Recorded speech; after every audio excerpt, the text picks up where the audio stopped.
I focused on her permission.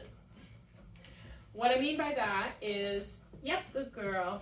I used a couple of communication tools, both visual and verbal, to help her understand when she was doing something right and when I was allowed to do things for her. So the first thing I did was I primed what's called a marker. And by that I mean I introduced a word that led to a reward. So the marker I like to use is YEP, Y-E-P. I might have talked to you about this before when we first sat down together about training. But basically it indicates to her that she has done something right. The behavior that she just performed was the right decision. And she can expect YEP, she can expect a reward. So every time I say the word YEP, I'm going to deliver a cookie. Okay. The second thing I did was I brought a towel into the training session, and you see where she is right now. She is on that towel. This is one thing that I know Pepe's probably already introduced to her. Some people call it a target, a floor target. Some people call it a place position. I like to call it mat work because it's a little more flexible for me as far as its purpose.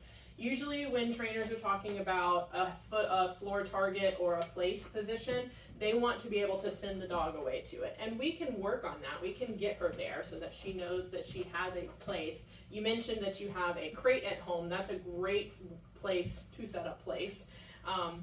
But my use of the mat, or in this case the towel, is a little bit different. Whenever Miss Honey here moves onto the towel on her own, I have not asked her to do this. I have simply built what's called reinforcement history on this position. So she now knows that when she moves onto that towel, she can earn herself a cookie. Okay?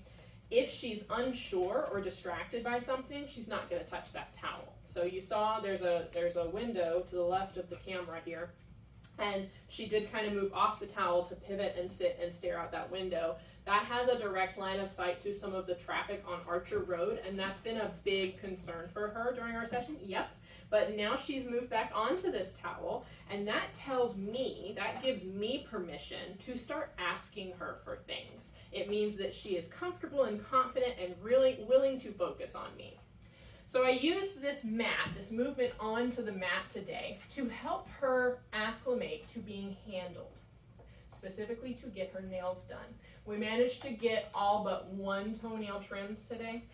It's on her front right foot. There's, I think, her first digit, so the first digit right next to her dew claw on her right foot. We did not get to trim that one. One, because that was the last one I wanted to try and do, and she was getting really fidgety by the end of it. And two, it's already very short. So I wasn't confident that I was going to be able to clip it without maybe pinching her quick and causing her a little discomfort. But I managed to nip a little bit of length off of all of her other front nails. They probably will still feel a little sharp to you because I used clippers and not the Dremel, but they are shorter, and she did not scream or flinch or run away or try to bite me. So I call that a success. And I'm going to show you how we got there. You gotta show me. Yep. Yep, good girl. I am only using my marker today. I have not asked her for any behaviors. Anything that she shows me, a sit or a down, yep, that's something she has offered me. You've probably introduced it at home, and so she knows that those behaviors get her rewards. I have used them as offered cues from her to tell me how comfortable she is with continuing. You see how she's mouthing at me right now? She's not comfortable. And the reason is because we just spent the last 45 minutes playing with her feet, okay? So I used this mat work to help her tell me when she was ready for me to touch her. And you're going to do this very slowly at home. If it's difficult for you to get down to the floor, I would encourage you to maybe set up an ottoman, if you have an ottoman at home, or if you're willing to put some sort of towel or blanket that she uses routinely onto your sofa and let her get up onto that space.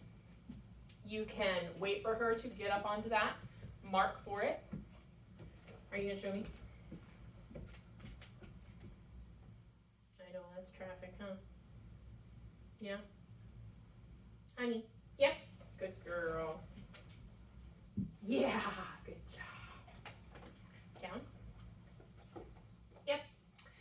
then I want you to just start touching different parts of her body. Yep. And if she does not put teeth on you when you touch that part of her body, you can mark again, yep, and give her another reward. And I focus today on her front feet. You see what's happening here?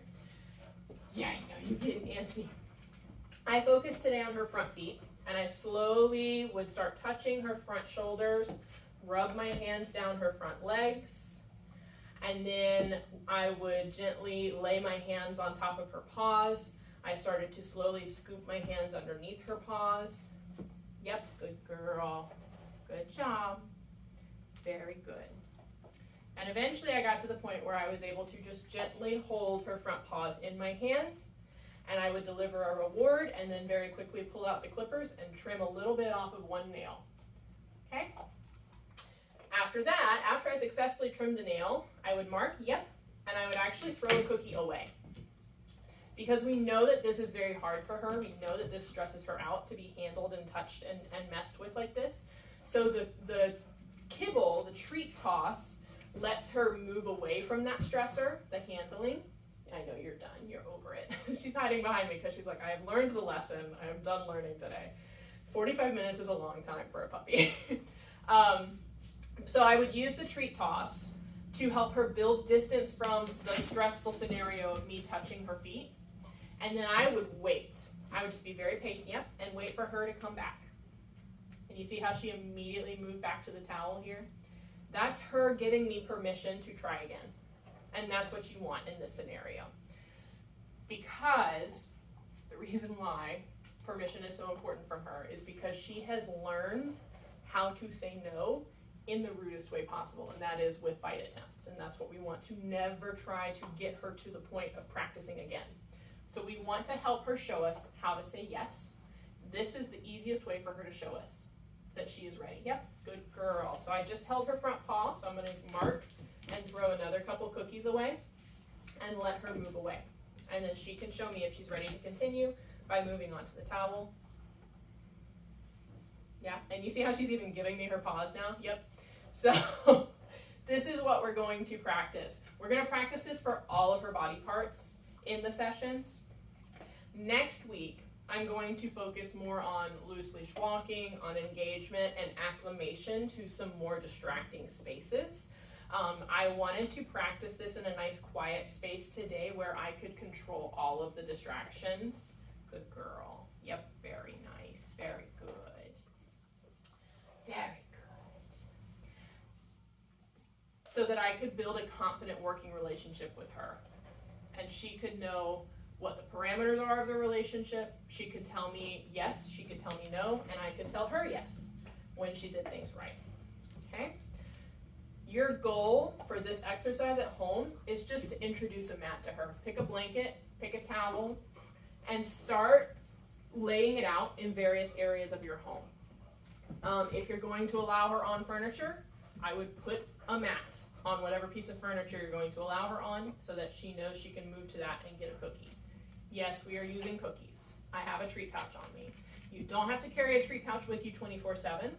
What I usually like to do when I'm at home with my pets is I will mark, I will provide them with some sort of physical affection, and then we can move together to get a cookie from somewhere else. So if you keep them in a pantry or a cabinet in your kitchen, that's fine. Go ahead and use your marker in the moment when she does something right. Yep.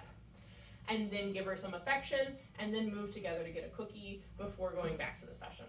You can have cookies on you. Yep, good girl. That's it. That's it. Very nice. So anytime she chooses to move on to that mat, blanket, towel, whatever you'd like to use the marker word YEP, yep, and deliver a cookie or another reward, like some nice gentle affection, before moving on. You don't have to do it in a formal session. If you're reading a book or watching television and you see her move onto the towel on her own, yep. And you don't even have to move to her. Just use that word. Let her know. You're going to start seeing her head whip up and she's going to look at you anytime you use that word, okay? That means that she understands what YEP means. It means that she has done something right and she can expect a reward from you. You don't have to deliver a reward every time. You just have to say the word. It's always going to be more powerful to tell your dog when she has done something right than to try and tell your dog every time she does something wrong. Imagine if I asked you what your favorite color was, and you named your favorite color, and I said no. And then you try to explain, oh, but no, that is my favorite color, and my only answer is no. That's what happens when you tell a dog no as they're performing a behavior. They're doing something that they're motivated to do for one reason or another, because they're scared, because they're frustrated, because they really want something, they're hungry, they're tired, and you're saying no. They're going to try and explain to you just how important it is for them to do the thing they're trying to do. And you're going to keep saying no, because it's not what you want to see from them. They're going to get more and more frustrated with you until the only choice they feel like they have is to put teeth on you. So you always want to teach your dog what is right, and the easiest way to do that is by introducing this marker word, YEP. Use it every time she makes a good decision. Yep. Every time she chooses to move to the mat, every time she chooses to look at you, every time she chooses to move towards you when you call her name, every time she sits when you ask her to sit, or even if you don't ask her to and she just comes to you and offers a sit. Yep, good girl, you get cookies and you get pets, yeah. If she does jump on you, you don't need to say anything. You can use your body by just moving away from her or doing something else, not offering her attention, and see what other choice, yep, she's going to make if she doesn't get anything from you by making all the other wrong choices. Yep. And now look what she's doing. She's offering me this now. She's like, oh right, this is getting me the cookies and the attention from Miss Laura. Okay? Let me know if you have any questions about your marker or about introducing your towel. I'm available by email. I'm going to send this to you the day after our session, so you can review it, you can practice it at home, and then bring her back to me on Wednesday. And I would bring the mat that you choose. Bring the blanket with you, or the towel, and also bring her kibble or some treats that you'd like to work with her with, just so we keep things as similar as possible between her working sessions here and her home sessions with you. All right? She's a great girl. She did so well for me today. I definitely see the fear that you're seeing from her when she's exposed to traffic noises and the sight of moving cars.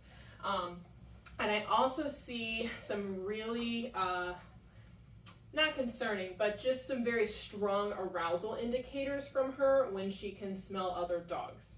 So another thing we're going to work on while I have her here with me is exposing her to structured interactions with other dogs so that she can learn to read dog body language and respond appropriately, and also so she can learn to ignore them. So if you're out on a walk together and she sees a dog across the street, she's just going to be like, hey, that's a dog. I'm going to keep moving with mom or moving with dad. Okay? You good girl. You did very good for me today. Proud of you.